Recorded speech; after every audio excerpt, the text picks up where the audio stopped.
I think I'll go without them, otherwise we're all wearing darts. Hello and welcome to From Dial Square to Where, Mesut Island Discs with Sebastian Wocker and StanTheMan. Hello everyone. Hi, thanks for having me. It's a bit of the fantastic song, Highbury Sunshine, very Britpoppy, I think.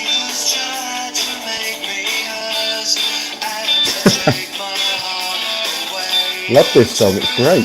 Who's doing the vocals? I am. You are? Yeah. Fantastic. Well, do you do the vocals on most of your songs? Yeah, not the Arsenal rap, but on everything else, yeah. Well, your voice is very, very different on for different songs. It's fantastic. A bit of acting goes on, You absolutely sort of fit into the role, don't you? Well, I was going to say, let me just quickly say hello to StanTheMan anyway as well. How are you, Stan, all the way from Vancouver? I'm good, Andrew. Good, and thanks for having me back, mate. Oh, it's always a pleasure. Always a pleasure. And I hate saying this word, but how's things treating you during this lockdown? Are you still managing? Yeah, I think that everything is gradually being lifted over here in Vancouver, so businesses are beginning to open. So after this, I was actually going to venture into downtown to see what it all looks like. So I've not been down there for so long now, just been in my little local neighbourhood where I live. Wow. So I'm going to venture out the sun shining and just see sort of what's actually opening and how it all looks. Venture out of the Highbury sunshine. Yeah. Oh, fantastic link. What a link. But yeah, Sebastian Wocker, also known as Don Sebastiano, the A-Team. Yeah. Probably got a few other names. Yeah, I know. Yeah, there's quite a few I sort of come up with, but some fantastic tunes you've made throughout the years. And we had a quick brief chat yesterday, didn't we? And it was 31 years yesterday of the fantastic night at Anfield, and that's the night you said that you actually wrote the Arsenal rap. Yes. As well. Yes, I was stuck in Hamburg with my band, and I pained over whether to go there or whether to try and. You can't really get out of gigs except when you're booked. And I'd actually thought, well, we're not going to win the league, and then we did. So I had to suffer it in Hamburg, where it was impossible to watch it. It was impossible to listen to anything on the radio. I was stuck, so I literally had to phone my mum and say, "What's the score?" And she went, "They've done it." And I said, "Mum, no, what's the score?" Because I thought, Mum, she might just have said, "Oh, they won 2-1." And no, as we know, they didn't. So there you go. Yeah, it's amazing. And then I went home and I literally just wrote the Arsenal rap that night, sort of tapping on the table, just going, "The best team that will ever be come from." I know. And, just went into it because I was in such a good mood. I've put a photo of it on Twitter before, just to prove that I have actually got it. But I actually bought that 12-inch single outside Highbury, the beginning of the next season. Yeah, probably. I stood out there selling. When I produced a record or something like this, I did Highbury Sunshine, which actually has I wouldn't call it a B-side. B for Bergkamp, maybe, but it's got Mr. Bergkamp in it as well. Oh, great! Yeah, I'm going to play that as well at some point. And I had quite a bit of success with it. It got on telly, it got on that Under the Moon show. Do you remember that Under the Moon on Channel 4? I don't actually. No. It was a late night TV show, football show, and they had bands on and stuff occasionally. How weird! I don't know that. It was called Under the Moon. Ran for about 5 or 6 years. That's weird. That sounds like my cup of tea, football and music. I don't understand how that one passed me by. Maybe it was when I was out the country. I don't know. I went travelling for a while. But, there's some great tunes you've made. And what a great day it was 31 years ago yesterday, I should say. Do you remember where you were, Stan? Obviously, I'm sure you do. When that great night? Yeah, I wasn't living in London anymore. I was living in Milton Keynes at the time, and I remember watching it with friends. It was a great night. It was a great night, yeah, a fantastic night. Yeah, I mean, it was long. I reposted, I shared like a podcast that was on, it was a Sky podcast that I listened to today, which had Dixon, Smudger, and Merce on there as well. That was a really good listen because they talked about the making of the documentary mainly.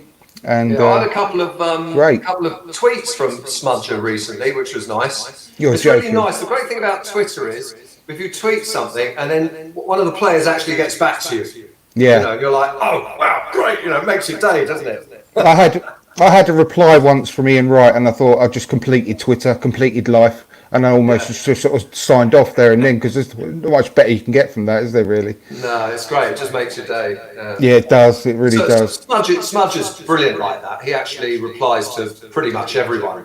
Unfortunately, not me. I'd love to get him on the show, but I love Smudger. I really do love Smudger. He's so underrated as a footballer, I think. You know, 25 goals a season, a couple of seasons on the trot. Didn't take penalties either. So, you know. Yeah, it's true. And, yeah. I was there for 1994. I was in Copenhagen for that. For that great night, which I think for me, you know, because I couldn't get to Anfield, so that would have been the greatest night. But anyway, more on that later. Yeah, exactly. Well, yeah, what a great goal that was that he scored in the Cup Winners' Cup final. I was a bit worried when they brought Steve Morrow on, but I was worried for the whole 90 minutes, truth be known. Well, I was worried about Steve Morrow's arm more than anything, to be honest, after winning it. But yeah, let's move on then. And go on, sorry. No, I wasn't. It's not Steve Morrow. What am I talking about? Eddie McGoldrick, when they brought Eddie McGoldrick on. Oh, less said about... The brain cells are going. No, Eddie McGoldrick came on. I thought, oh my God, are we going to last the last 5 minutes?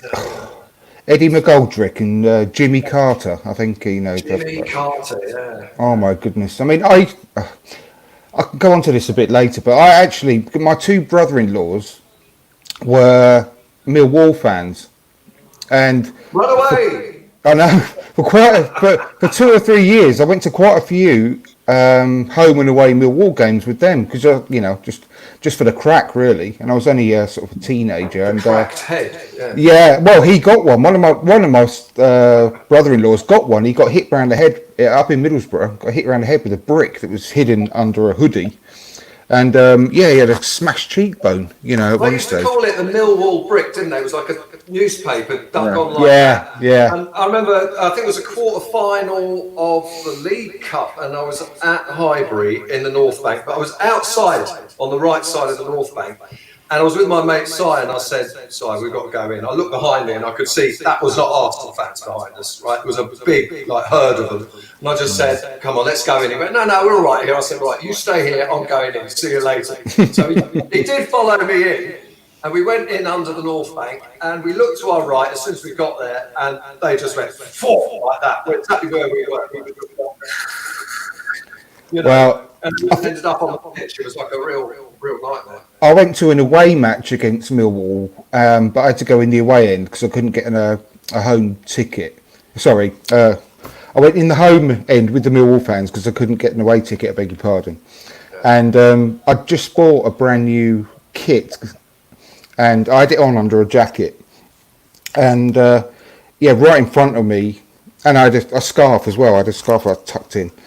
And right in front of me, this big burly Millwall fan just stood up, held up an Arsenal top and set light to it and just held it there burning right in front of me. And I was like, literally sank back into my chair.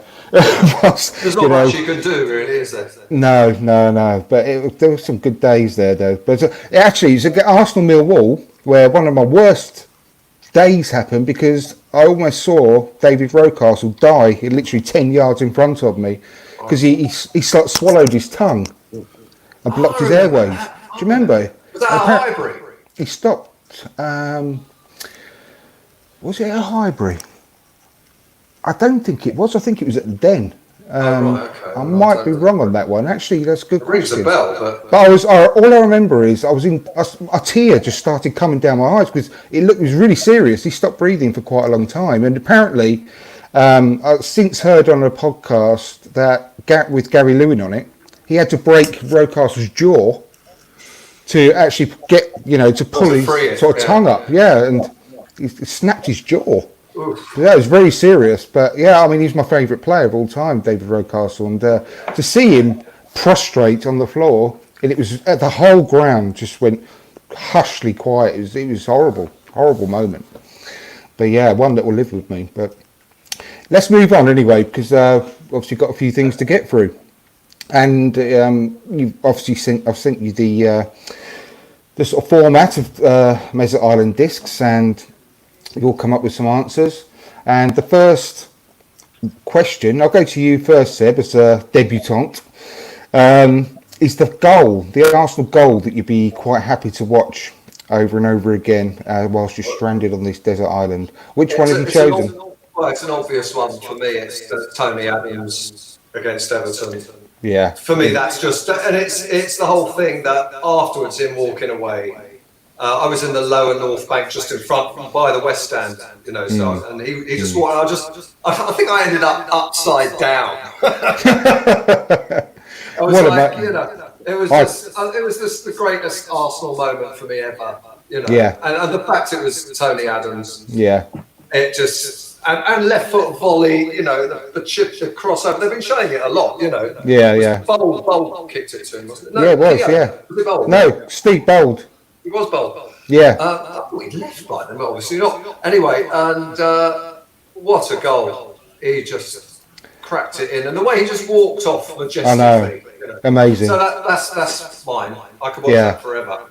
Very, very hard to beat. Very hard to beat. It is an iconic moment in history for Arsenal, isn't it? Yes, it's incredible end to the season. What about yours, Stan? What's your goal? Well, first of all, that's a really good choice, Sebastian. That is one of the most iconic goals, and as you say, I've been seeing that one doing the rounds quite a lot recently. But the one that I've gone for, and it's one that every time I see it on maybe social media, if I'm scrolling and someone posts it, I always stop and look at it. And I don't just look at it once, I watch it maybe 3 or 4 times because it just mesmerises me. And that's the Dennis Bergkamp goal, the Newcastle one. It's, every time I see it, I have to stop and see, I just watch it again because it's just one of those goals that you're never ever going to see it again. And I'll tell you what, if someone scored a goal like that today, there's that one little bit where he goes sod off. Do you know what I mean? With his elbow, his arm, something. He shrugs him off. Dabby's that something it is. And today on VAR, some bloke in an office would be going, I don't know. He sort of went like that a bit, didn't he?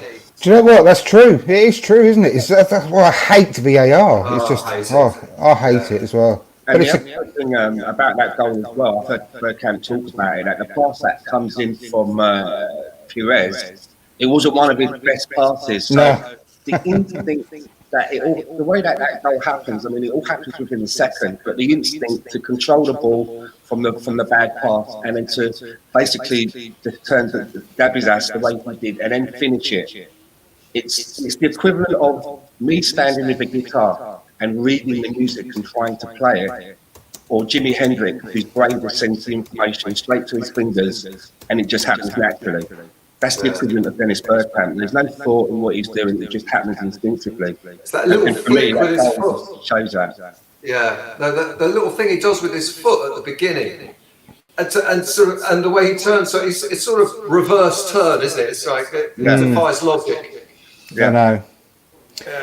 I think it was recently voted the best goal of all time of the Premier League. Really, was it? Yeah. Well, I know about voted. It was chosen by Lineker and Wright on Match of the Day for sure. Okay. And maybe it was, or maybe I don't know if there was a poll as well. There might have been.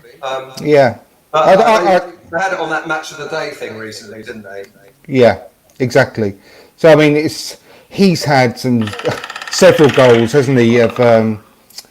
I think he's still the only person ever to have all 3 goals, a top 3 of a goal of the month competition as well. The goals against Leicester. That was incredible player, absolutely incredible player. Let's move on then and go back to you again, Seb, for the game that you'll be happy to take with you. What have you chosen for that? Hang hang on a minute, I've got a note here and it's got all squiggly and I can't read what it is. I mean, I put 1989 Anfield's the obvious, choice. But I wasn't at that game. So I think I'll choose one that I was at, and I'm probably going to go with the 1994 Cup Winners' Cup win, Alan Smith's goal. Yeah. Because that was just such a great night. Afterwards, I ended up in a bar, and Thomas Brolin walked in, the Parma player. So everyone's like, oh, it was packed full of gunners. And then who walks in but Johnny Jensen at about 2 a.m. Oh, really? And it just goes off. And he just went, all right, calm down. No, that's what he looked like. He just got on the table, everyone was waiting for him. He stood on the table with his sort of semi-broken leg or whatever because he was injured. And he just went, I only have one thing to say. And he just went, 1-0, we beat the scum 1-0. Tottenham, I think. Yeah. Actually, and then we had just all sung 1-0 to the Arsenal all night. It was just such a brilliant night. In Copenhagen, it was friendly, there was no trouble. And the next morning, I got a train at 6 a.m. to Hamburg because I travelled up from Hamburg. And I read all these newspapers said something in Danish Arsenal. I was like, so I asked the guy, I said, what's it say on the headline? And it just said, thank you, Arsenal. I thought, class, brilliant. Fantastic. Because Copenhagen thoroughly enjoyed having us there. That's fantastic. The less said about the Galatasaray game a few years later, the better. Oh God, yeah, absolutely. That could be an option for the next one we'll come to, isn't it? Really. What's your choice for game that you'd love to watch again and again, Stan? Well, here's the thing, right? You're sending me off to this desert island, but the reality is, I'm not going to be allowed to go on my own. The missus is going to want to come as well. So it's going to have to be something that she's going to have a vested interest in, right? If I'm going to watch this game over and over again, otherwise, I'll be getting it in a year. So the one that I'm going to go for, and it's quite a recent one, and strangely enough, it was a game that happened under the Unai Emery era. Wow. But it's special to me because it was my 50th birthday, and I was living in Amsterdam at the time before I moved over here. And my girlfriend is Canadian, and she's been with me now for 10 years, and she has to support Arsenal, it's by default, right? So she has to have a vested interest. Say no more. And that's why I thought you were going to choose one where Freddie Ljungberg had to get his top off or something, just so she could enjoy it that way. And so for my 50th birthday, she managed to get us 2 tickets to that game, the 4-2 game at Spurs. Oh, wow. For my 50th. So we flew to London, and it was her first ever football match that she's ever been to. She'd never been to a football match before that. And obviously, I knew that we were going to be moving over here to Canada. So that's probably the last time now that I'm probably going to actually have an opportunity to see Arsenal play, in the flesh for a very long time. And she also made on a surprise birthday party for me with a lot of friends in London. And to top it all off, to wear to the game, she bought me this top. Fantastic. Which is an original, and the man sold it, selling it to her so that it was actually worn. No way. Now, wow. That was just a selling point, but it's a good quality one. So it was a good weekend for me. So for that reason, for all those reasons, I'm going to go for that match. And it was a great day out, I tell you. By the time I came out of there, I could barely speak.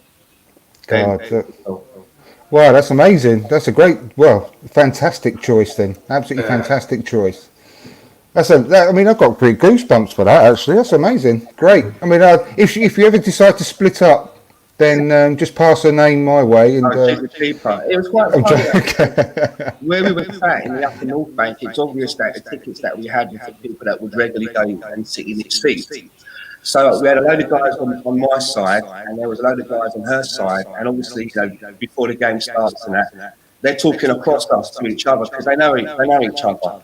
Yeah. At the end of that game, right, they were hugging us, they were giving me missus kisses on the cheek, wishing us a Merry Christmas. It was one big happy family. It was a great day out. And especially her first ever football match. It was such an experience for her. Yeah, that's amazing. Absolutely amazing. Great choice. By the way, for the last answer that you gave, Stan, I should have really played this, shouldn't I? Hang on.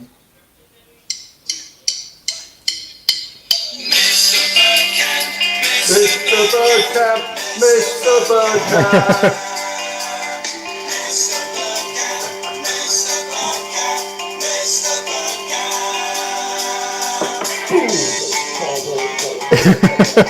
It's a fan of yours watching as well, Junko Paul. Oh, fan, hello, of, Junko.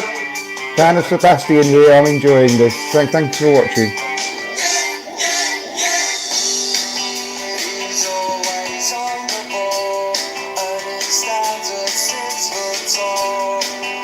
And he loves to play the game. Great stuff. There's a funny thing about that is that the drummer is a Tottenham fan. You're joking? No, I'm afraid not. But it is John Moss of Culture Club. Oh, really? Yeah. But alas, he is a Tottenham fan. Wow, I would have got. But you know what? Can you imagine a Tottenham fan playing that? How did he feel while he was playing that? I know, yeah. Just thinking, oh God, when do I finish? You know, am I going to get paid? But no, done a good job. Done a good job, Phil. He didn't get paid. I don't pay Tottenham fans. I'm glad to hear it. Very glad. No, he did it because he loved the music. He was in the band for a while. He was in the air. And so he just did it because he liked my songwriting, to be honest with you. And he used to play Highbury Sunshine as well. And we used to had a dig at him for that. But, you know, he put music above football. He's more a music guy than a football guy. Yeah. Oh, that's good. I'll let him off then. I'll let you off. Yeah, we'll let him off. Done some good stuff. Oh, but for the Gooner fans, as this thing says, 101 uses for a Tottenham fan. Play my drums. Yeah. There can't be another 100 after that. Drums now, sod off. Yeah. Actually, there could be sort of the background cast of The Walking Dead. You know, maybe that's another option. Always do that. For the other 100. So let's move on to the next category then. That's the game that you'd like to just sort of get rid of, change the result of, wipe from history. So what's your choice on that, Seb? Well, obviously it's Paris. I was there. It was, well, may I have two? May I say it's not going to be Paris because it's too obvious. Yeah, right? Okay. It is obviously the most, I think, for me, yeah. I mean, it was just, doesn't get lower. I still see Thierry Henry through, running towards the goal. I'm right behind it and thinking, he's got to score, and he didn't. One of those. But I'm going to go back to, I think it's 74 or 75, when I was a wee lad. And Arsenal v Burnley. And it was pouring with rain. I was standing up the North Bank on my own. And I must have been 10 years old. And I've been going for 4 years. And I used to tell my mum I was going with friends, but just sneak off and go because I was besotted with Arsenal. It was like nothing was going to stop me going, So I stood there, and this little Brian Flynn fella. So I got a slight reverb thing, I think. So Brian Flynn, he was a tiny player, and we were crap. Pat Rice was on his last legs. He was hobbling about the pitch. I think Brady was playing. I think it was one of his first games. O'Leary. And we were dire. And we went 1-0 down. And then I thought, sod this. 10 minutes to go, I left the covering and stood in the rain on my way out. But as you do, I couldn't actually leave. I wanted to leave, and I kept sort of leaving a bit, but not really leaving. Yeah. But we were that bad, and I was standing there watching us. The rain, I was drenched. And then Brian Flynn ran through the whole Arsenal defence and scored a second. I'm not even sure what the score was, but that was a low. I remember going home, just feeling really, really low. Yeah. Well, it's a good personal choice. I like having ones like that. No, it is because it's an unusual one. It's not one that I'm probably going to get again, and I like hearing those sorts of stories. And I had a similar experience. I went to a Boxing Day game. I think was it Boxing Day? It was definitely around Christmas. It might have been New Year, but I went to watch Arsenal away at Wimbledon, and it was at the old Plough Lane. So it was a long time ago, and it was the world's shittiest ground. I mean, it was literally like a non-league ground, and the away end was completely open. It was totally exposed, and I remember there was plants growing up through the terraces and everything. It was just like horrendous. Stamford Bridge used to have that as well. Yeah, and it was absolutely freezing cold. The wind was howling in, and it was snowing. There was snow on the ground, but it was only lightly snowing, but it was blowing into your face. And I've never been so cold in my entire life. I just went on my own, and I remember that I'm sure we lost 1-0, but I'd lost all feeling in my body, and I was thinking, what the hell am I doing? You know, it was that cold, and that was a very similar experience to what you sort of mentioned there against Burnley. I saw Ray Parlour. I think it was Ray Parlour's debut, or it was his first goal at Plough Lane. And it was like, oh, who's this Ray Parlour? Let's see what he's like. I remember thinking, and I think we beat 3-1. And it was a blinder. It was great. So. Yeah, we've had some good times against Wimbledon, but that was a particularly dire game. I remember it, and it was horrendous. Nothing really happened. Everyone had too much turkey, all the commentators took great joy in saying at that time of year, every year, whenever there was a bad performance. But it was terrible, and I think I nearly died of hypothermia. So, what's your choice, Stan? Well, I'm still pretty scarred about the Champions League final. You know, I mean, and I realised that I've never watched that back, but you know these Arsenal legend videos that have been released on the Arsenal channel, they've all touched on it, and every time it's mentioned, I can feel the anger rising. I can feel the anger rising. But the one that I've actually chosen, I was 12 years old. It was 1980. And I was at that age where I was starting to take a keen interest now in my football team, other than just picking stickers, right? I had my Arsenal football kit, and my mum had just bought me a black and white television for my bedroom. And it was the Cup Winners' Cup final against Valencia. And I asked my mum if I could watch it in the front room on the colour TV. She said, no, you know, we bought you a television. That's what that's what we got it for. You watch it in your room. So I'm sat on my bed in my full Arsenal kit, watching this on black and white TV. And at the time, you can probably see where this is going to go when I say this. At that time, Graham Rex was my favourite player. He was a good player. So I don't know what it was about him. I've always had a thing about left wingers, you know, players that play on the left for some reason, and he was the number 11. So when he stepped up for that penalty, and that penalty did not go in, I just burst into tears. Yeah. Tears. But the sweet thing about it was that I think my mum must have been secretly watching it play out. Because as soon as I burst out into tears, she came running in and gave me a big hug. Like, she knew exactly. She was telling me, like, you know, not to worry. Well, so she was watching it in the other room in colour and making you watch it in black and white? Well, yeah, she I'm knackered for the TV. I'm knackered for my own TV, right? And so, like, you know, I can understand. They weren't cheap back then, right? You know, single mum family as well, right? She probably had to, like, get her pennies together. But what was sweet about it was that she was concerned to see how it would play out, whether I was going to be in a happy mood or a sad mood, you know, and she came in to console me. I'll see how he's getting on. Maybe giving her the benefit of the doubt and playing devil's advocate, she might have heard it on the radio. You never know. But all I'm going to say is, my old girl, she ran a quite shit. Yeah.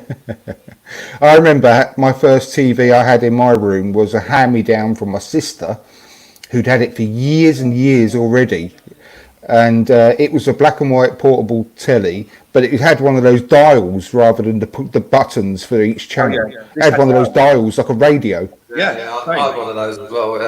Yeah. It was funny, the black and white. I mean, there must have been it was like shut the kid up, give him a black and white TV.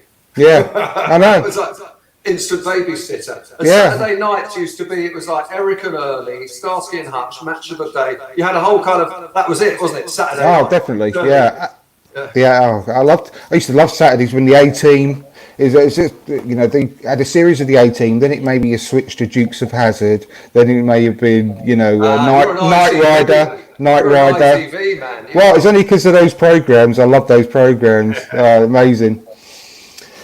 Right, so we've both done those.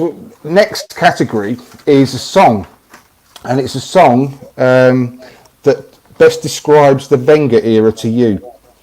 And obviously, it's back to you again. Well, Seb. just for sort of obvious reasons, I'm going to go on to. I'm going to pick a song I wrote. Well, I say wrote. I sort of got together, concocted, called Arsene Wenger on Bass. Oh, I love that song. Which is a fun little track. There was a band called the Bonzo Dog Doodah Band, which were a bit Monty Python and a bit Beatley related back in the 70s. And they did this track. I can't remember what it was called, but there was one bit where it said Adolf Hitler on vibes, and then it went, Mao Zedong on drums or whatever. And it did this whole kind of crescendo of musicians. And it was just hilarious. I thought, we'll do this with Arsenal and just have the players. It was Arsene Wenger on bass, and then it's, I think, Lee Dixon on congas or something. I can't remember. So it was fun to do. Just sit in the studio, just give each player an instrument and go all the way through and have some fun with it. So there it is. Ashley Cole on shaker. Ashley Cole. Colo Toure on tambourine. Martin Keown on triangle. Absolutely fantastic. Vieira on jazz organ. Love this.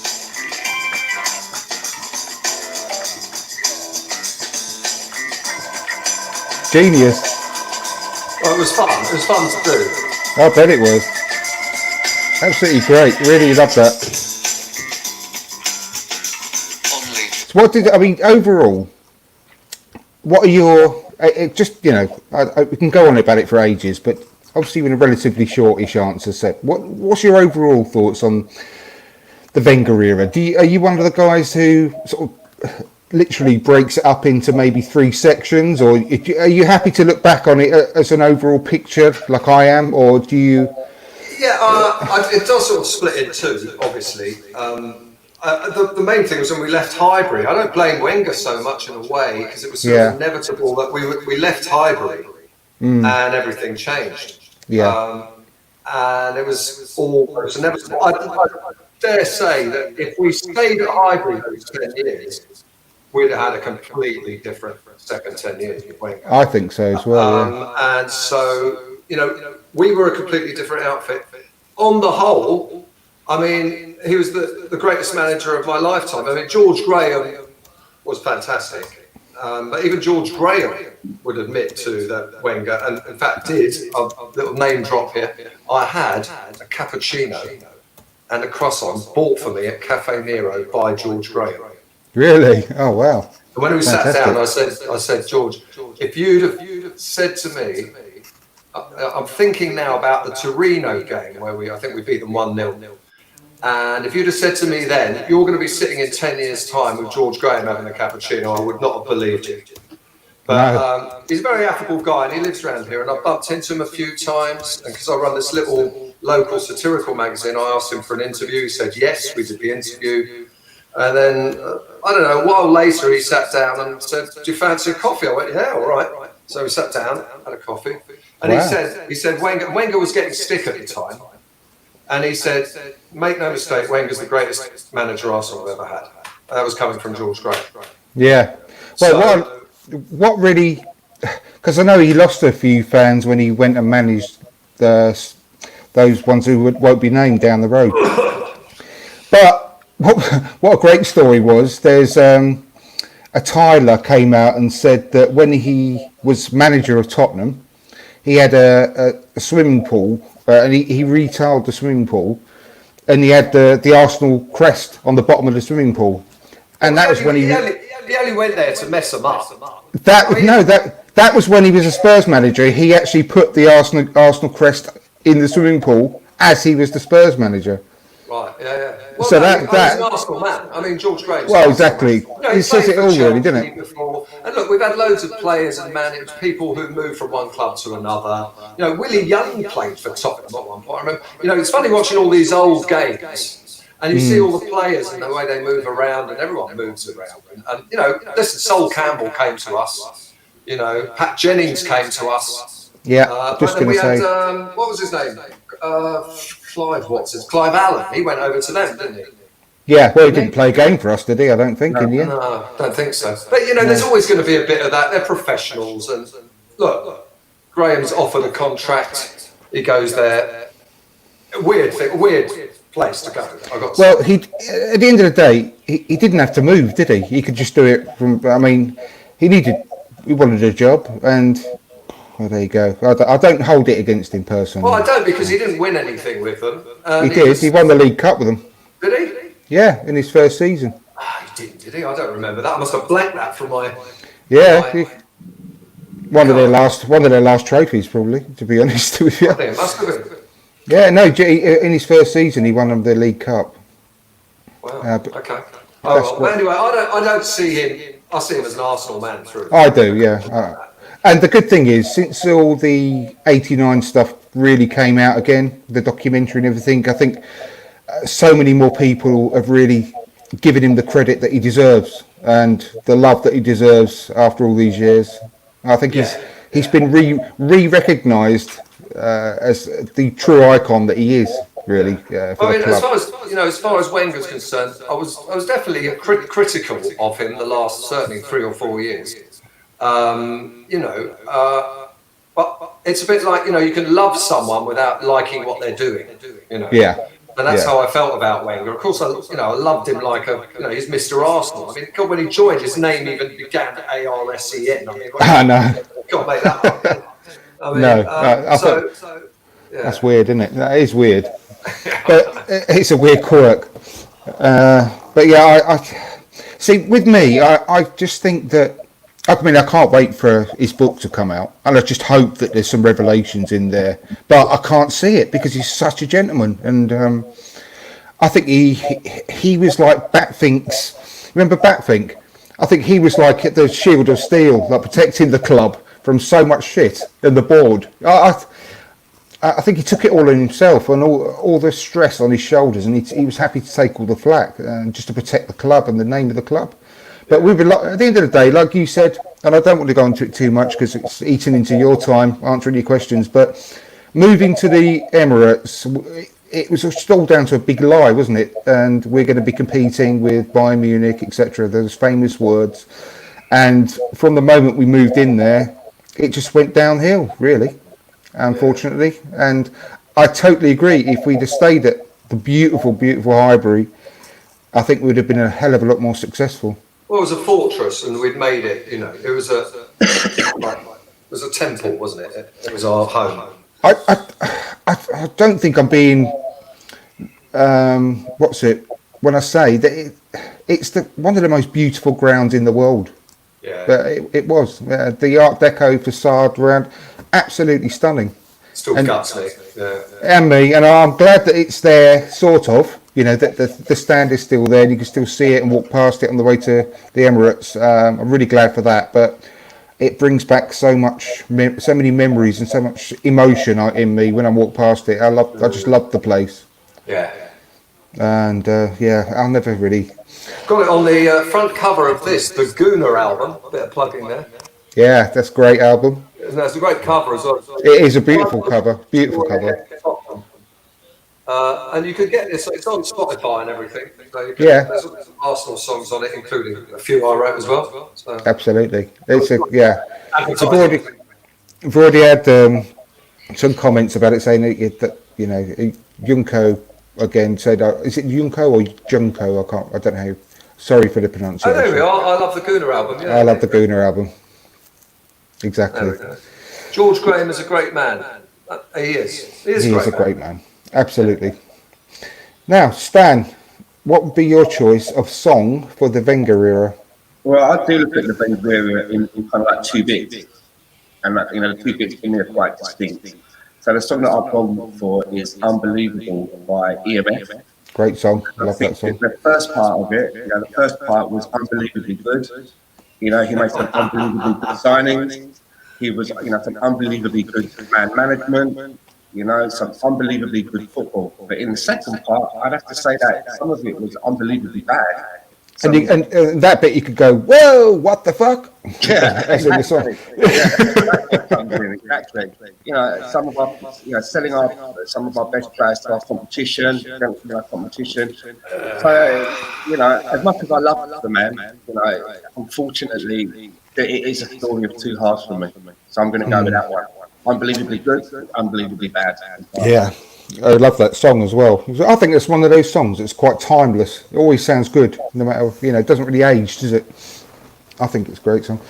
But the problem with Wenger, he was just so stubborn, and that spoiled a lot of his decision making, I think, and he could have made some better decisions and made some buys when it was crying out for a defensive cover, and he just didn't, he'd go out. And it's also, in a way, another reason why I love him, because he was desperate for a central defender or defensive midfielder, and he'll bring us back Thomas Rosicky instead, because he just he loved beautiful football. However, it wasn't to the benefit of the team, unfortunately. And the one thing that I would like to say about Arsene Wenger as well, on a positive note, is that when he did come in to take over as the manager, I'm so glad that he didn't feel the need that he had to totally break up the team, especially that he obviously saw something and was, for whatever reason, he decided to keep that back four, back five intact, because I think that was, that was a big building block and a foundation for, some of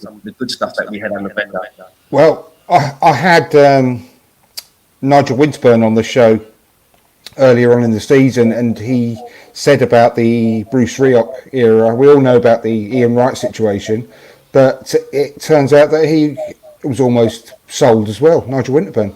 I mean, Nutty was such a great player and very underrated, and a real, amazing. Dedicated guy, proper Arsenal man.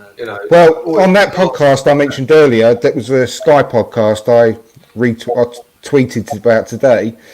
Dicko was absolutely effusive in his praise for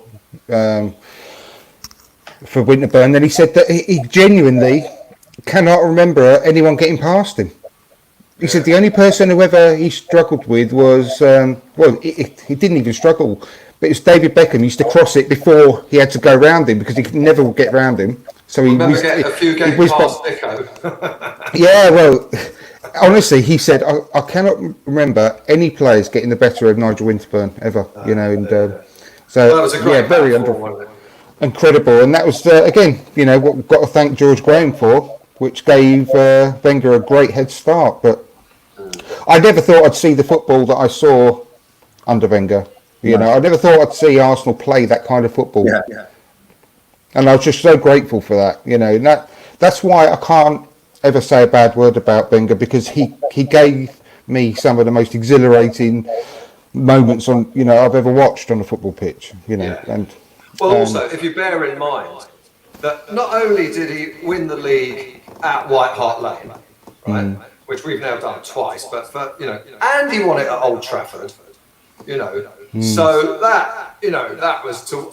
And if you think about Arsenal, we're probably the only team to have not only won the league at our rivals' place, but also at the sort of great clubs like Liverpool, winning it at Anfield, winning it at Old Trafford.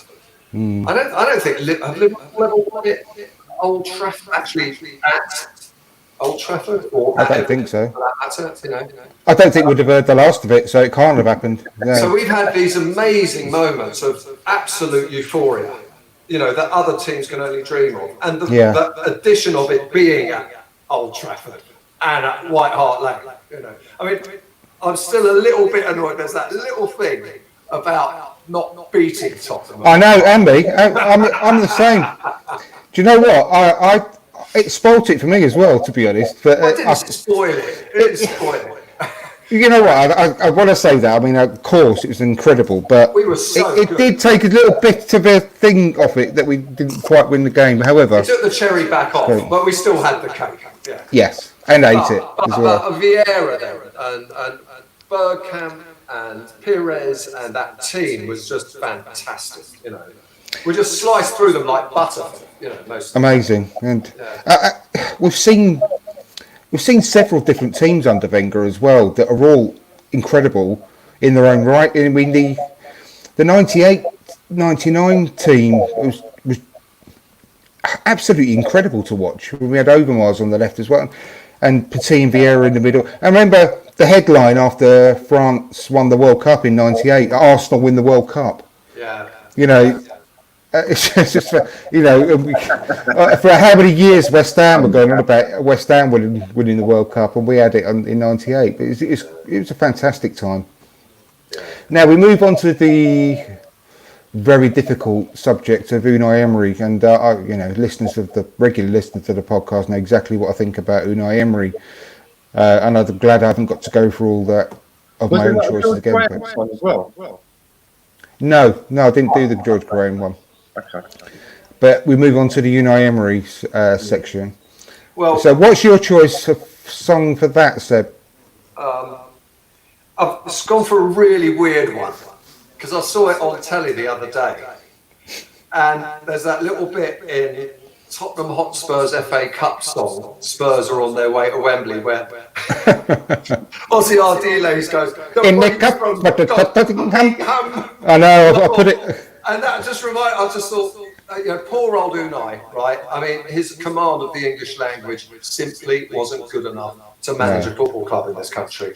You have to be able to talk to the players. And tactically and otherwise, yes, we could criticise him for that, but that was from the start. I remember his first interview thinking, this isn't going to work. And then we got a bit lucky, for a bit, but it was always like we were riding our luck. Hello. Sorry, that's my. So I've gone for Spurs are on their way to Wembley. I play a little clip of that every now and then on the beginning of the podcast. Ozzy Ardiles bit. But Comical, I mean, really, it's a bit comical now, in retrospect, and I feel sorry for the guy because I think he was just a bit out of his depth. And this would also be a good one for Unai Emery. Hang on a second, bear with me 1 sec. Hello, I'm Giuseppe. I got something special for you. Ready? Uno, due, tre. When I was a boy, just a pocket. Shut up, your face. Yes, I remember it. Yeah. only the guy who sings "Shut Up, Your Face" Sounds a bit like him. No, because I can understand what he's saying. Wasn't his name Joe Dolce? Joe Dolce, yeah. That's it. But you can understand what Joe Dolce's saying.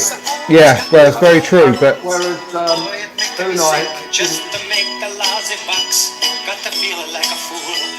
And the mama used to say all the time, what's the matter, you? gotta know respect. you've got to know respect for him. Shut up, your face. End of.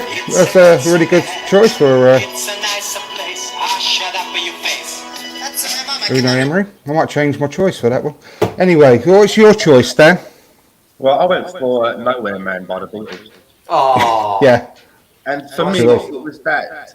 What cut the image for me was, I think it was the Standard Liège game. Was that the one where Nicolas Pepe scored a 2-3 kick? No, that was the home Victoria one. Game. When Nicolas Pepe scored those 2-3 kicks, Yeah. and Cameron went to the bench, and he just looked like he had nothing left in Miami. He was slumped in his chair, and he had this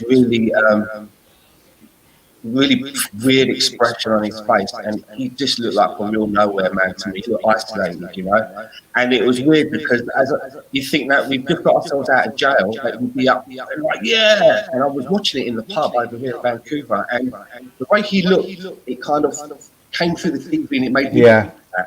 He wasn't happy, was he? He wasn't happy when I the. thought to myself, maybe this is what rubs off on the players. His whole demeanour. He should have been up there pumping his fist, pushing the team on, and saying, "Well done, you got us out of jail there, good." But he just looks so isolated, so on his own. I know. Well, I did have one good night though with it. I got to say the Valencia away, and I went to that. And he was manager then, wasn't he? Yeah. And I went to that game, and that was a great night. I mean, do you honestly? I think got lucky, I think that was because of the players and not because of him. Don't you think? Yeah. It was down to the brilliance of Lacazette and Aubameyang on the night. Yeah, they just. I don't want to take anything away from him unnecessarily. I don't want to be literally giving him no credit for anything at all. But I think a lot of those great nights, like against Napoli and especially against Valencia, I think it was a lot down to the players. And the second half of that great Spurs game that you went to, Stan, I think a lot of that was down to the players on the night. I get that feeling that people were going on about how great it was that he was making these substitutions at half time, but he was just correcting his own mistakes, just not playing the right players from the start. I think it's because Wenger always waited till the 70th minute, didn't he? And he would stubbornly, even when it was so obviously going wrong, and that. So that it felt refreshing for us for a bit, because it was like, oh, at least he'll do that. You know, it's obvious what needs to be done, and he's not going to wait till 69 minutes and we're 3-0 down or something. You know, which in the second 10 years of Wenger's life, or the last 5, it started grinding that, didn't it? He wouldn't sub a just to player say he's not dead. Just to say he's not dead. Just to anyone listening out there, you know. I'd have to agree there. The last 10 years of Wenger's life, he said. I'm sorry, Wenger's tenure at Arsenal. Sorry. Obviously, long live Wenger in other ways. I'd have to agree with Sebastian there, because when he first came in, we were so used, like you're saying, setting our watch for 75 minutes for any changes. It seemed new and it was different, but then it became apparently clear that the reason that he was making these changes was because he got it wrong in the first place, right? And he was kind of scrabbling to kind of repair it, and that's understandable when you've got maybe a new manager coming in, but he seemed to do that for most of his tenure as a manager. You never saw him actually seem to get the starting lineup right and correct. I think there's 2 things that stand out for me looking back on Unai Emery's tenure. There's one which was the Watford game, unbelievably earlier this season, which just seems years ago. But when we were 2-0 up at half time, and they brought it back to 2-2 at the end of the game. But he brought on Reece Nelson in the second half. And I just remember that I've got a vivid memory of Reece Nelson. He was talking to Reece Nelson right in his ear roll before sending him onto the pitch. And you could just see Reece Nelson's face, and he did not have a clue what he was supposed to be doing. Yeah, I remember that, yeah. And I just thought, that just says it all to me. And that's one thing. And then the second thing was when Lacazette scored against Southampton, last-minute equaliser. And no one celebrated, not even the crowd. And not one player on the pitch celebrated that last-minute equaliser. Yeah. That was so... I've never seen that before, ever. I've never seen that on a football pitch. Yeah, no, he'd lost... I think he'd lost the team, he'd lost the fans, and it was reminded me a bit of Rigsby in Rising Damp for some reason, with a very, very sharp Spanish accent. So we're Arsenal, so we gave him the benefit of the doubt, gave him a chance, and I'll prove myself wrong. That I actually wanted him. I thought, okay, well, he's probably better than Arteta, because Arteta's got no experience. He's been at Paris Saint-Germain. He's had some experience. I was wrong, for now, let's hope, we'll move on to Arteta, will we? Yes, yeah. It's your choice now. You might as well do it, as we say. Right, little segue. Right, yeah. Well, I've gone with It's Looking Good by the Ruttles. The Ruttles were the Beatles sort of Python-esque, jokey band. If you've never seen the Ruttles, all you need is cash. It's the first ever mockumentary. Brilliant. It's like Spinal Tap, but it's about the Beatles. And it's brilliant. Eric Idle from Monty Python's and Neil Innes wrote all the songs, and the songs are great. Yeah, it's looking good, it's looking good, it's looking good, it's looking good, it's looking good. And if you've not seen it, Andrew, you can see that. I haven't. It sounds brilliant. It's hilarious. Yeah. It's a whole cult thing, the Ruttles. I mean, they're funny, very funny. Yeah. So do watch the Ruttles. Yeah, you can get it on YouTube. That's it. I've got for It's Looking Good, the Ruttles. Fantastic. Yeah. I mean, it just sounds like my sort of humour. I love the Monty Python. Like that sounds really good, actually. It's got like Dan Aykroyd, John Belushi. It's got all the Saturday Night Live. Wow. It's got Bill Murray. It's got everyone. It's got George Harrison and the Beatles in it and the cameo at one point. It's got Michael Palin. It's got everyone. You got to watch it. It's brilliant. And what did you say the actual mockumentary is called? It's called The Ruttles. Oh, it is called The Ruttles. Okay, All you great. need is cash. Yeah. Okay, fantastic. Oh, I'm definitely going to look that one up. Yeah. Stan, what's your choice? Well, I've gone for a song from a Disney film, from Aladdin. Okay. I actually think the title works really well, and it's called A Whole New World. Yeah. What I mean by that is, it's so unfortunate that Mikel Arteta just became the manager of it's his first radio, his first big job, and everything's been halted. And when football does resume, it's going to be a whole new world for everyone. Yeah. I don't know when the next time we're going to see football presented in a full stadium. No, I know. What a weird start to his managerial career, eh? Yeah, exactly. And I feel for Mikel because, as much as I love everything that he says, it was his first rodeo, and I did see it. Some things that some of his choices and some of his in-game management, you could maybe, if you're struggling for a win and you're battling, you don't see the game out and still have two players on the bench that you can use. Do you know what I mean? That's a bit of a schoolboy error. So I wanted this season to play out so that he could get some of these things out of the system, regroup, and then start fresh. I'm hoping that the season does restart so that he can do that. When we do start next season, hopefully he'll look back and reflect of all the games that he's managed and maybe look at some of the little errors he may have made and think, okay, this is what I need to do next time when I'm in that situation. But like Sebastian, he wasn't my first choice, only because it's a bit of a gamble, right? It's a bit of a gamble giving him the job, which is so big that he's Arsenal. But there's a part of me that loves the gamble. I do love the gamble that they've made. There's a part of me that loves that. Me too, yeah. Equally, there's another part of me that does sort of sometimes worry that let's hope that it doesn't blow up in our face.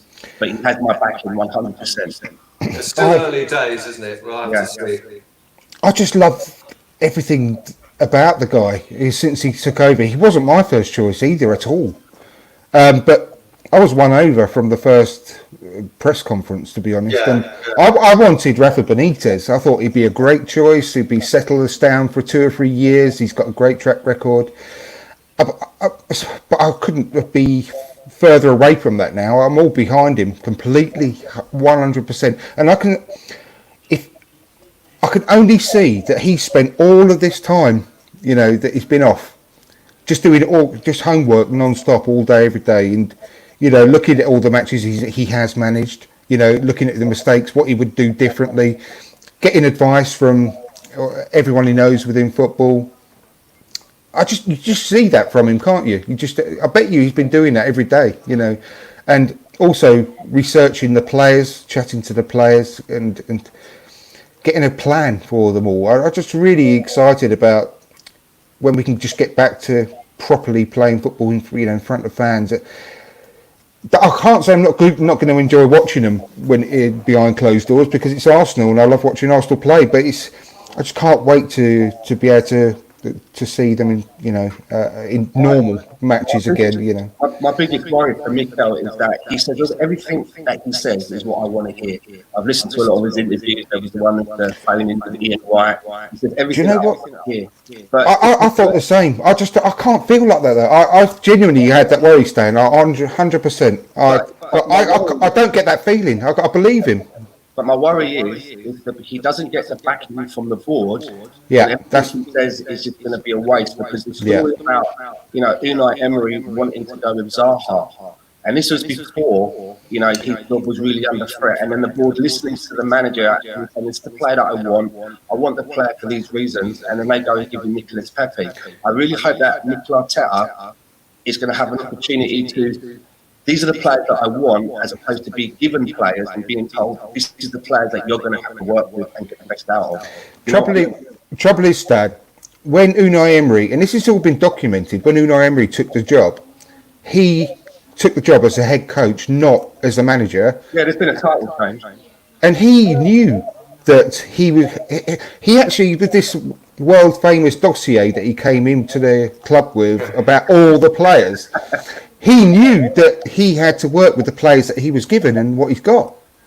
He had no option about going out and buying Zaha, and the only reason we got Pepe was because Lille wanted payments over 5 years because of their financial situation. They had to prove that they got some money coming in, and it worked for them. And it worked for us. We have no way of going to get 80 million quid out of the bank and going to buy Zaha. But at the end of the day, it wasn't his choice anyway. He had no option. So I've got a massive worry about Mikel Arteta getting poached away if he doesn't get back. That's the problem I've got, and that's a big concern because I don't know whether he's got a say over which players that he wants. I don't know. I don't think he's going to come out and say that, but hopefully they'll take his recommendations at least. I like his sort of no nonsense that he says. Look, if you pull your weight, well, you're out.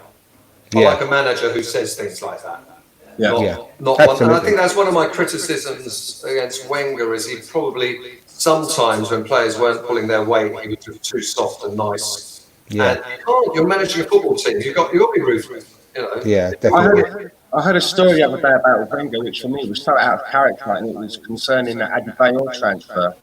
The deal was done. We got good money for Adebayor. It was like 25 million that we were going to get, and it was right at the very last minute. He apparently went to Arsene Wenger and said, "You know what? I'm having second thoughts about this. I think I want to stay." And Arsene Wenger very politely informed him that we've actually gone past that now, and that point's actually gone. You're on your way, which is not the sort of thing that you sort of envision Arsene doing, right? You sort of imagine him going, "Oh no, I don't want it to go either." And everything. No, I think I'm not saying that once he'd made his mind up on a player, or a player made his mind up for him. I think Adebayor's a sort of player. Players with quite large egos would probably. Wenger would put his foot down with them, but I think if he liked a player, he'd find it hard to say, look, because it was a family, and that's why it's difficult. In a way, that there's a good side to having a family. You're all in it together, and you help each other out, and that's what Arsenal is. But it's also a football team that needs an iron fist now and again, because otherwise you're going to start slipping down the table. And that point when we went to Man U and we lost, was it 8-1 or 8-2? 8-2. I mean, that's my choice of game to burn in hell. Yeah, that's one of those that you sunk. We all melted into the ground. I know. It was just you couldn't get worse, and you thought, okay, now's the time you've got to get ruthless. Heads have got to roll, and nothing really happened. Well, that was just before the time when he went out on the big shopping spree and bought all those players. And he did, but there were it was panic buys more than anything. Well, that's wasn't it. Yeah, that was a shame. Well, it got to that he had to do it, But we all sort of stopped that, Yeah, anyway. I know. Very sad. Well, let's move on to the last part of the format, which is the film of your. Well, best describes your Arsenal life and what Arsenal mean to you, Seb. Well, I sort of interpreted the rules. Don't call me Dominic Cummings. I interpreted the question. Less said about him, the better. But my thumb's been tweaking for 3 days on that one. I've got a sore thumb. The film. I've gone with the Arsenal Stadium mystery. I interpreted it as what best represents Arsenal. And I just love that film because it's so sort of, oh, hello, it's Charles, the Arsenal captain. And, all right, jolly good show. And it's almost it's like the Harry Enfield sketch. Yeah, Mr. Chumley Warner. Yeah, and it's just got that oldie kind of North London post-war kind of, Dick Van Dyke Cockney. Very, the real thing, but very, decent, I know. Just decent. And there's a sort of rod of decency that you feel that runs through Arsenal Football Club, which has sort of wobbled about in the last few years with people like Stan Kroenke taking over the club and everything, I suppose. But there was this thing about, otherwise it's this again, Yeah, I know. It's the black and white socks and I'll bloody well show you in a good way, And so I love that film. I'm going to watch it again because I haven't seen it for years. It's time to watch it again. Yeah, absolutely. And I love the Harry Enfield bit where he's saying about the world famous dribbler, and he's got other players just like bagging. He just stopped with the outside of his right foot. He takes 2 steps. Outside of his left foot, takes 2 steps. Remember that bit? It's so hilarious. It's Finney on the wing, and he's doing exactly what he was doing before. And they're all standing there going, "Oh, jolly good." Oh, it's fantastic. I want to look up those sketches as well. Hilarious. Right, what about you, Stan? What's your movie? You know what? This was the hardest one because first of all, I started sort of thinking of films that I like, and I'm thinking Batman. It's hard. What's that got to do with it? Goodfellas, Taxi Driver. And over the few days, I kind of find that film, and it just popped into my head. And the one that I've gone with is the documentary about Muhammad Ali, and it's the title, which is When We Were Kings. Oh yeah, brilliant. I thought about what a film title, a film that expresses how I feel about Arsenal, and I think you touched on it earlier, Andrew. Some of the football under that Wenger era.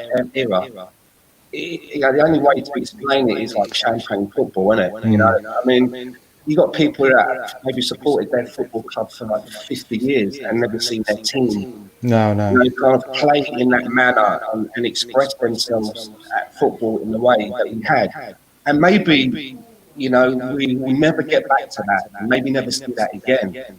And if that's the way it is, then so be it. But at least we did have that for a while. So we were kings then, right? There's no doubt about it. The best team in the world. I remember a newspaper headline saying Arsenal were better than Brazil, or Arsenal would beat Brazil, or something along those lines. It was amazing, and we were the kings of the world. What was so nice about that era was that all our critics, they all had to just say, "This is unbelievable." And those little snippets of commentary and pundits say, they couldn't.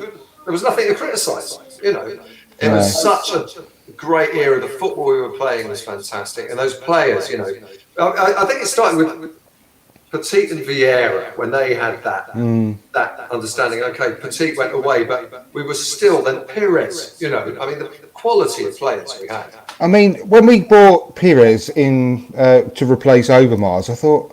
And because I knew nothing about Robert Pires at the time, and he took a while to settle, didn't he? But when he first sort of came onto the pitch, and he had this sort of duck type walk, didn't he? Yes, the way he ran.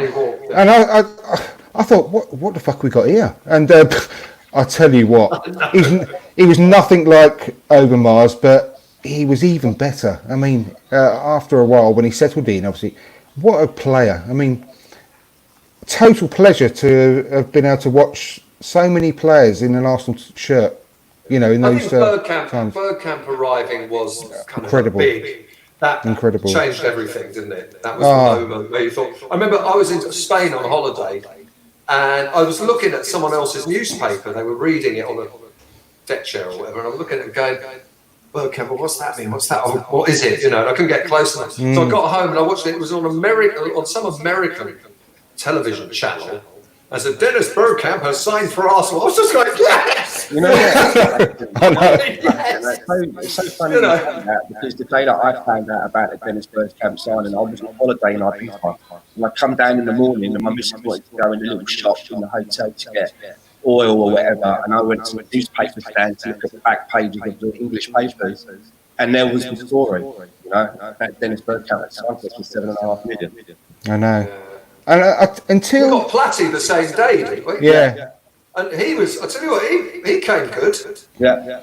He's a really good player, Dave. One of those, I tell you what, he was an incredible goal scoring midfielder, wasn't he? Yeah. That really header against Man United for 3-2, I think it was. That was I mean, we didn't see the best of him. I think he was towards the end of his career. However, he was still a damn good player at the time.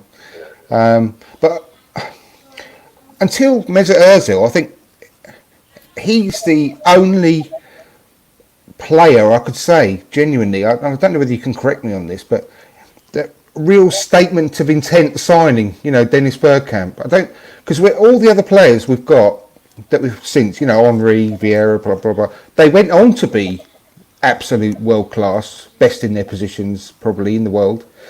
But at the time, they weren't big name signings, were they? They were sort of almost failed players in their clubs that they were at the time. However, I know Dennis Bergkamp didn't have the best time at Inter, but he was still a world class player who made everyone else sit up and take notice of that we just signed. I don't think we've ever made another one until Ozil, which obviously we know what's happened after the signing. But at the time when we signed Mesut Ozil, that was probably a similar type of big name statement signing. No, he's not. However, it's still a statement signing, because he played for Real Madrid and he was a quality player and he was still at the top of his game at that point. Yeah. But I don't think we may not have had another one. Overmars was a classy player, Holland international proven. But Bergkamp was like, I suppose a Galactico, you'd use the expression these days, it wasn't around. He'd had terrible injury problems over Mars, hadn't he? And people thought that his career was genuinely, at the top level, was over when we signed him. It was a massive gamble. I was listening to a podcast about him the other day, and it was a massive gamble at the time over Mars, and he made a couple of those, didn't he? Like with Kanu, who had a hole in the heart, but paid off on both occasions. That is amazing. How love Kanu. I can understand how a footballer can play 90 minutes of football with a hole in the heart. That's really quite phenomenal, isn't it? Well, and scored 3 goals against Chelsea as well. Brilliant moment. There's controversy about how old Kanu actually is, right? No one's actually 100% sure. No. I tell you what, he's 6'6" and he had size 14 feet, didn't he? Apparently. Yeah. So, and I tell you what, he was so ungainly when he played, but he was one of the most brilliant players to watch. That hat trick against Chelsea was just one of the probably right up there, probably top 3 moments of being an Arsenal fan for me. Absolutely exhilarating. That was amazing, wasn't it? What a moment! That goal he scored when he on the line, the goal line, pretty much. It's incredible. But yeah, I don't think he gets enough praise, Kanu. But he wasn't even a starter, was he? He was just a squad player, really. But what a player! And yeah, exhilarating is the best word, really, for those sorts of days of watching Arsenal. And I do remember saying to myself, I need to really take this in because I ain't going to last forever. And I'm glad I did. That's actually why I chose that film, because at the end of the day, that's when we were kings, right? There's no argument about it at all. No, a great film, and really good choice, and it sort of fits it really well. So I think that sort of pretty much ends the Mesut Island dish choices. However, I can't ignore. You've got the luxury item here. I was going to say I don't always go on to that, but I will do because you've noticed it, and it is on Desert Island discs. That's one of it's always the last thing. Well, so what would you take? What would you take? I'm gonna because it's so quick. I'm gonna throw in also a book because they do have books on Desert Island discs, don't they? They do, yeah. You do. So I can't copy it exactly, otherwise I might get in a bit of trouble. Well, I'm going to go. I'm going to make that one up as I go along. Maybe StanTheMan can quickly think of a book, but I'm going to go with Great Expectations because that's how I always felt when I go to Arsenal. How I feel. It's great. I'm always I'm there thinking, Yeah, absolutely. It doesn't always come that way. But the luxury item, I'm wearing it.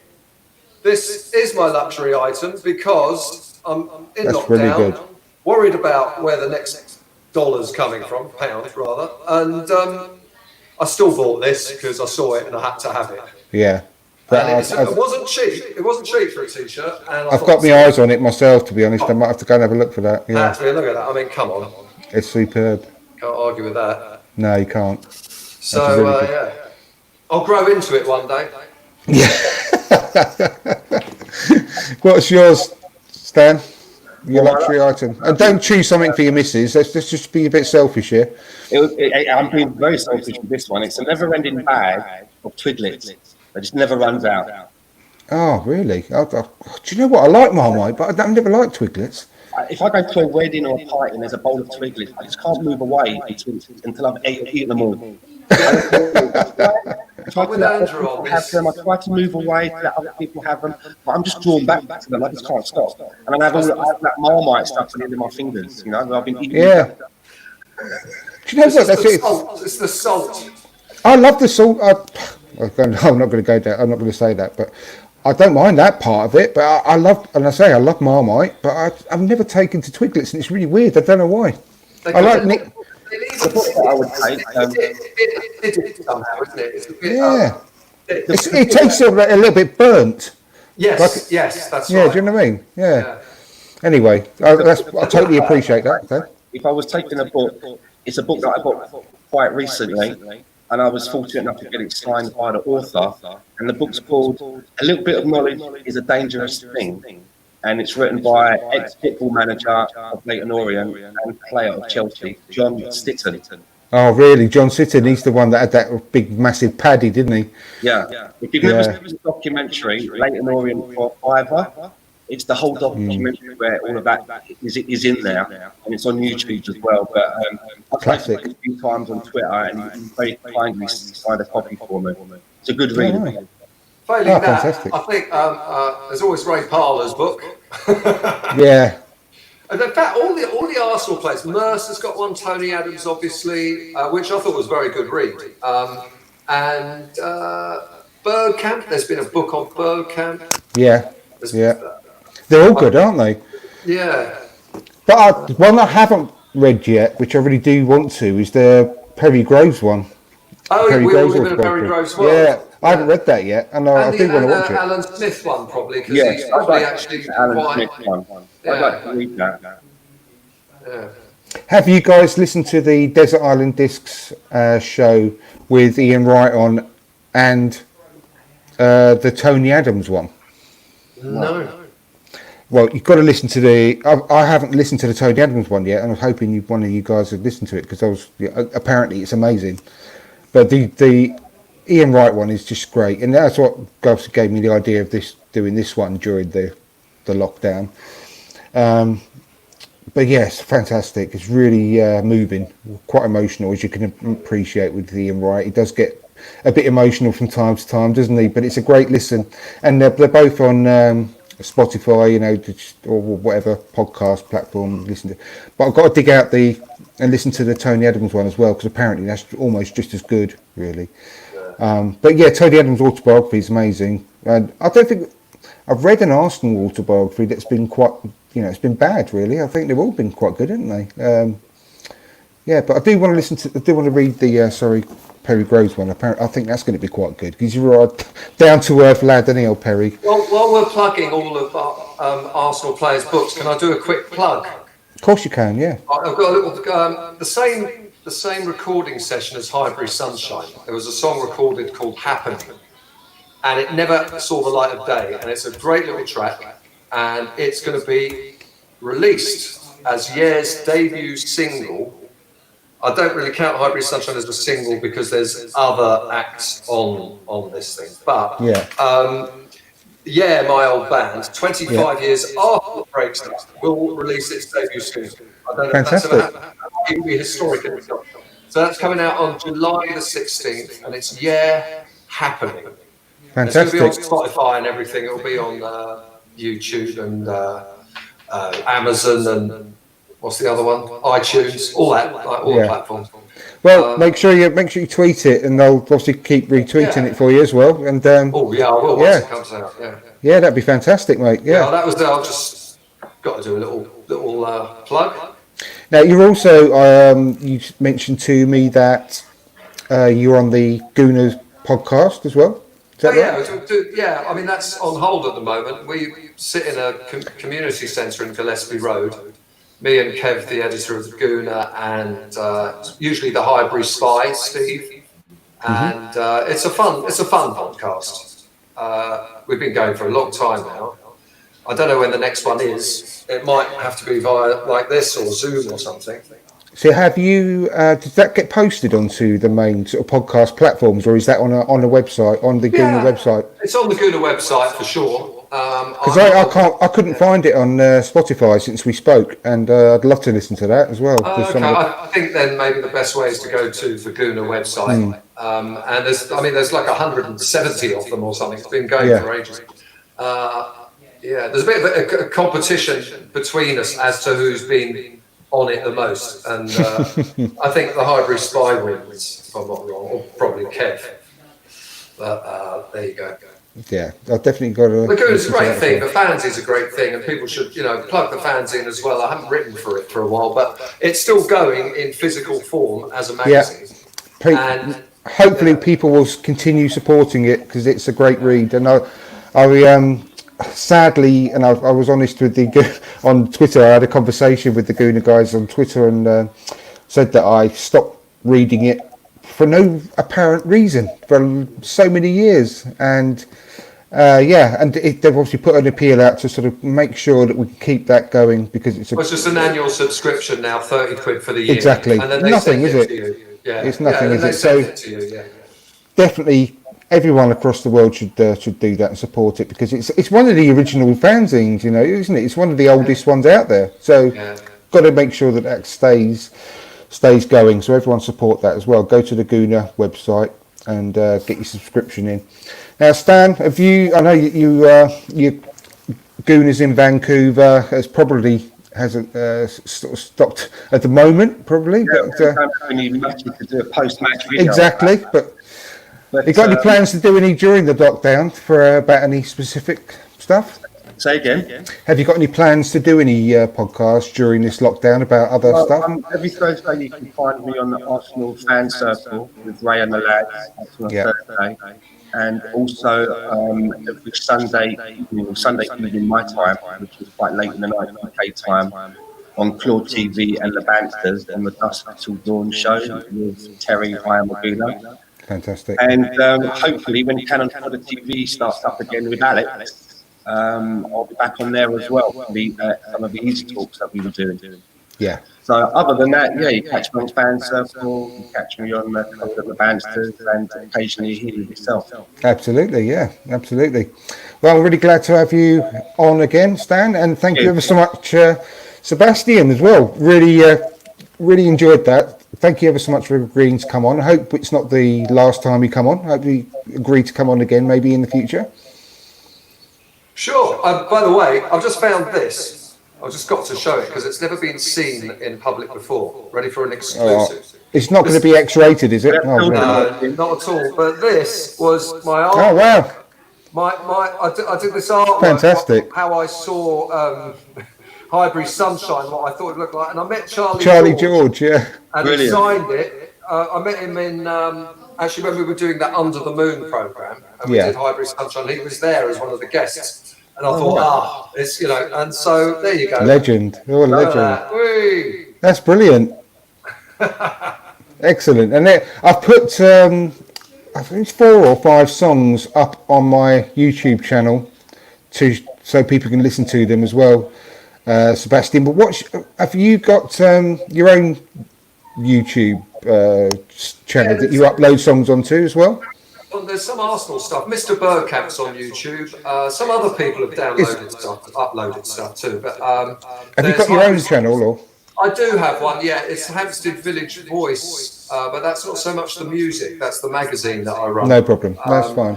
But the music is on Facebook. There's or just Sebastian Wocker as a songwriter. I've got my own little thing there. And if you look up Sebastian Wocker, you're on YouTube, you'll get about half a dozen songs on there, which are various things. Fantastic. Well, like I said, I've put 4 or 5 on my page as well on YouTube, so people can listen to those afterwards. I'll put a couple of the songs on the audio version of this podcast as well, if that's all right with you, so people can enjoy that listening back to it.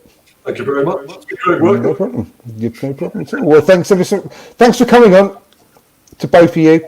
And thanks to everyone watching and everyone listening back to the audio version of this. Please like and subscribe and join us again next week for the next show.